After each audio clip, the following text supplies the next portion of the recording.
Hello and welcome back to my RC channel. I'm Andy RC and today I'm going to be taking a look at the Skystars X120. This is a 2.5 inch brushless micro and I'm getting the feeling that the same team who came up with the Halifar X140 Pro is behind this, just because this model has the Skystars branded motors and it's also got the purple standoffs, and we have the Fury B MS, which is a copy of the Runcam Micro Swift, and it's a decent CCD camera, and I'm hoping that it's the same team, because when I changed the props out on this one and give it a decent tune, this was a really good model. Now, there isn't actually a lot of competition in the 2.5 inch category, and I think that's because it doesn't quite know what battery it should be running on. I think for the 2 inch class it's clear that the maximum battery for that is a 3-cell. And for the 3 inch category, I think it's clear that a 4S is the maximum for that. But with these 2.5 inch models, there are some that are just 3S, there are some that are 3 and 4S, and for all of the ones that claim to accept both, I always find that when you stick a 4S on it, the kV of the motor is just too high, and you know, it's too much for the props, and you just don't get a decent flight out of it. So what they have done with this one is reduce the kV of the motor quite a lot compared to the competition. So we've got the Skystars branded motor. Again, they are an 1106 and they are 4500 kV. So if I compare that to my current favorite, this is the Diatone GTM 2.506. This one has got 1106 motors, but it's 6500 kV. So kV is basically RPM per volt that you apply to the motor.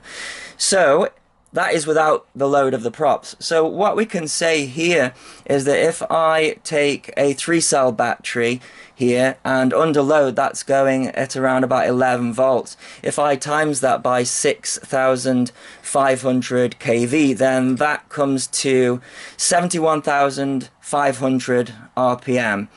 And then if I take 4500 kV and times that by a 4-cell battery under load, which would be about 15 volts, then I think that's 67,500 RPM.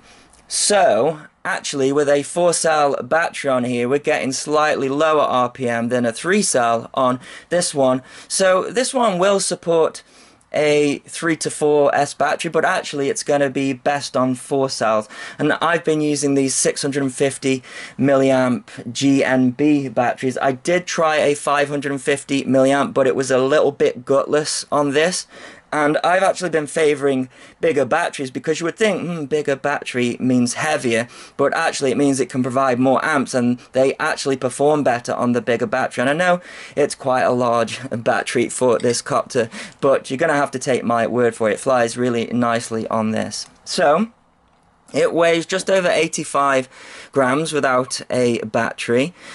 And we have got the Gem Fan props here, so the 2.5 inch, they're the Ferrari red, and you are given a spare set of those. So we have got 3mm carbon on the frame. It's a unibody, but it feels really strong. We just have the 3 screws in on the motors, but all those are pretty tight, so not much of a problem. We have got a silicon battery mat already installed. I like that. We have got a battery strap already installed. Interestingly though, this isn't very high quality, but they have provided a higher quality one. I don't know why they didn't put that one in there. Maybe this one's a little bit heavier, or it just doesn't fit through these gaps. I don't know, but I'm going to be using this stock battery. I've cut it off a little bit there. So the guts, we have got a 20 amp 4-in-1 BL Heli S ESC, and then that's got an XT30 connected to it, and it's D-Shot 600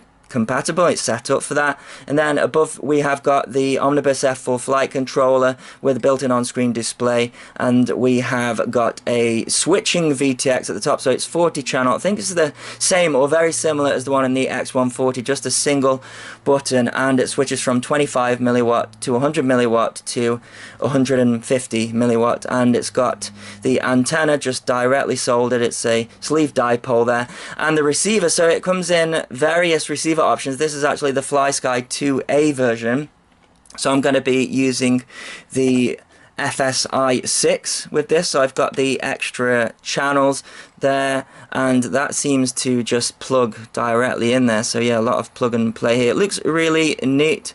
The camera up the front there isn't a huge amount of protection, and one thing I'll say as well, so the lens on this, it's the 2.3mm lens, and it's a little bit loose. So, you know, if you fly and it starts to go out of focus, then you might just want to just dab some hot glue on there. And of course you can change the angle of the camera. There's no smart audio on the VTX there. So what else you get in the package? We have got actually a JST connector, and we've also got some heat shrink and some cable ties if you want to put your antenna up. There's no instructions, unfortunately. It came in this box, says "You're present" on there, and I thought this was from YouTube at first. Looks like the YouTube font, doesn't it? But yeah, you aren't going to be able to put that in there with the props on. Oh, actually, yeah, maybe you can, just about, but you know, I had to put the props on. It came with these screws here. So it pretty much needed a full setup in Betaflight. It's got custom PIDs in there which are just really loose regardless of what battery you use. So, you know, I'm going to be putting my own custom PIDs on there. It's got custom rates, but it doesn't have any of the modes set up or anything like that. There's nothing optimized. The on-screen display, you know, I've had to move around. So, you know, if you aren't familiar with the Betaflight, you're going to pretty much need to do a full setup with it. We do have a buzzer on the back and LEDs, and those are all connected so you can configure them. It is a pretty nice copter on paper. So I don't usually set up a speed trap for anything under a 3" because it doesn't usually pick anything up.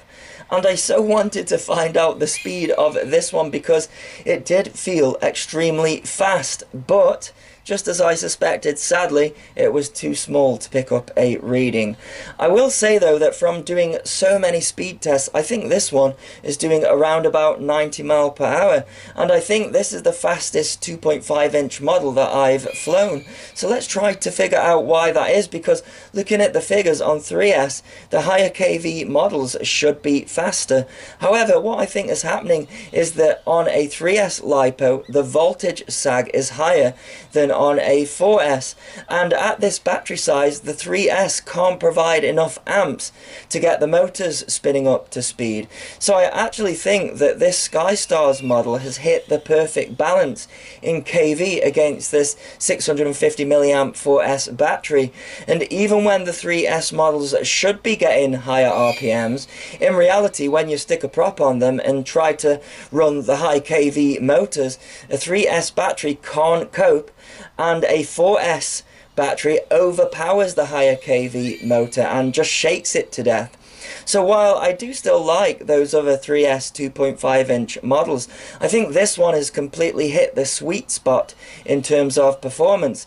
And then when you add on the fact that at the making of this video it costs just $130 with a receiver, or $117 for the plug and fly, I think that's a pretty decent deal. And you know, I'd sort of given up on 2.5" and moved on to 3", but this particular setup has changed my mind about what setup in general the 2.5" should be running. So I'll overlay my tune here, and I strongly recommend this 650 mAh battery for the best performance along with this tune. The camera feed is really nice, and the VTX is performing well, and even abusing it in these speed runs I was still getting over a 3-minute flight time. So I don't really have much bad to say about it, other than the fact that it doesn't have a smart audio, which is a deal breaker for some people but not completely for me, especially when I'm flying on my own. So I'll link it in the below, and I'll leave you with some flying flying. So as always, thanks so much for watching. Please continue to subscribe. Cheers.